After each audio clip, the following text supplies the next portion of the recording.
जय महाकाल, जय माँ भगवती काली। शिव और सती विहार वर्णन।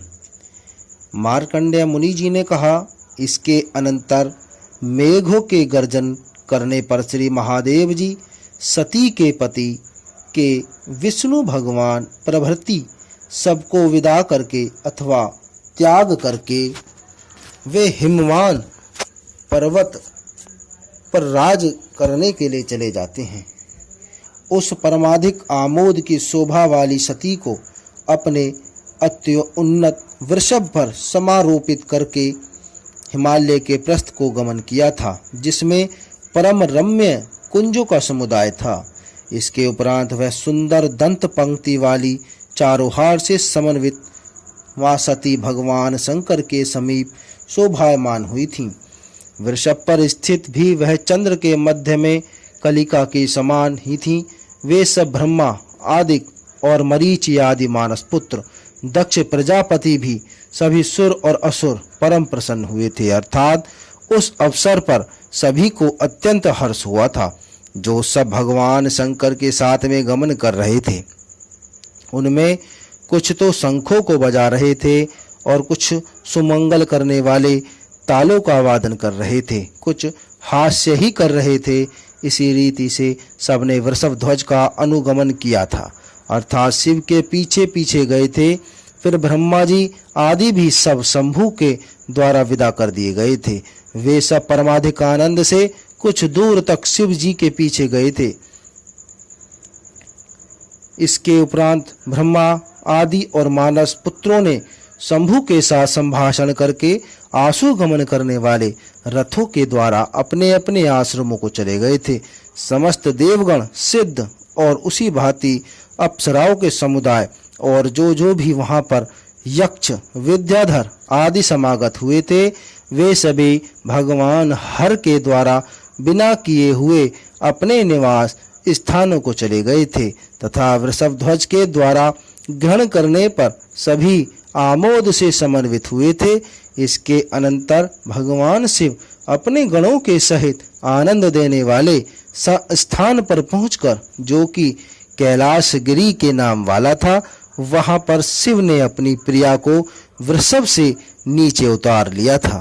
फिर विरूपाक्ष प्रभु ने इस दाक्षायणी सती की प्राप्ति करके अपने गणों को, जो नंदी आदि थे, उस गिरी की कंदरा से विदा कर दिया था। भगवान शंभु ने नंदी आदि से बहुत ही मधुर वाणी में उन सब से कहा था कि यहाँ पर जिस समय मैं आपका स्मरण करूं, उसी समय में स्मरण से चल मानस वाले आप लोग मेरे समीप में तब ही आगमन करेंगे।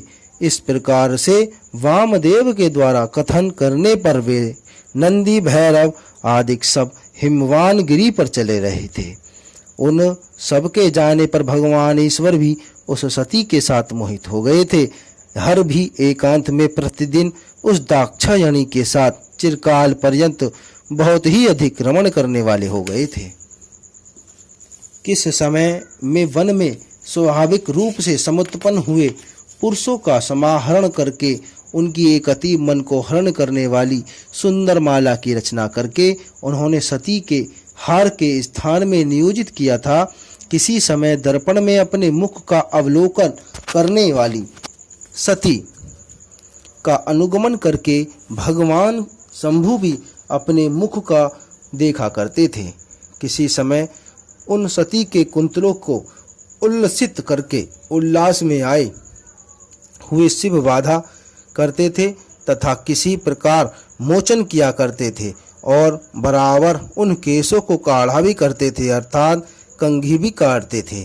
अनुराग में निमग्न हर इस सती के स्वाभाविक लालिमा लिए हुए दोनों चरणों को उज्जवल पावक के द्वारा निसर्ग रक्त किया करते थे, जो दूसरों के आगे भी बार बार ऊंचे स्वर के कथन करने की योग्य बात होती थी, उसको भी भगवान हर सती के मुख को स्पर्श करने के विचार में उनके कान में कहा करते थे। विशेष दूर भी न जाकर यह शंभु किसी समय में प्रयत्न पूर्वक समागत होकर पीछे के भाग में आकर अन्य मन वाली इस सती की आंखों को बंद कर दिया करते थे। वृषभध्वज अपनी माया से वहां पर ही अंतर्ध्यान होकर उस सती का आलिंगन किया करते थे। तब वह भय से चकित होकर अधिक व्याकुल हो जाया करती थीं। उन हिमालय पर्वत में वृषभध्वज के प्रवेश किए जाने पर कामदेव भी अपनी मित्र वसंत के तथा अपनी पत्नी रति के साथ वहां पर चला गया था। उस कामदेव के प्रविष्ट हो जाने पर बसंत ने भगवान शंकर के समीप में अपनी शोभा का वृक्षों में, जल में और भूमि में विस्तार कर दिया था। वहां पर सभी वृक्ष फूलों से संयुक्त होकर पुष्पित हो गए थे और अन्य लताएं भी पुष्पित हो गई थीं। सब सरोवरों के जल खिले हुए कमलों से युक्त हो गए थे तथा उन कमलों पर भ्रमर गुंजार कर रहे थे। वहां पर सुरति के प्रविष्ट हो जाने पर मलय की ओर से आने वाली वायु वहन कर रही थी। सुगंधित पुष्पों के सहित योग को जाने से सुरभियां मोहित हो गई थीं। उस समय में उस सुरभि ने मुनियों के भी मन का प्रमथन कर दिया था। चक्र के समूह के ही घृत के समान कृति कामदेव ने सार का समुद्रण किया था। पलाश संध्या काल में आधे चंद्रमा के सदृश शोभित हुए थे। पुष्प कामदेव के अस्त्र के ही समान सदा प्रमोद के लिए हो गए थे। सरोवरों में कमल के पुष्प शोभित हो रहे थे। नाग केसर के वृक्ष सवर्ण वर्ण वाले पुष्पों के शंकर से समीप में मदन अर्थात कामदेव के केतु की आभा वाले परम सुंदर शोभित हो रहे थे।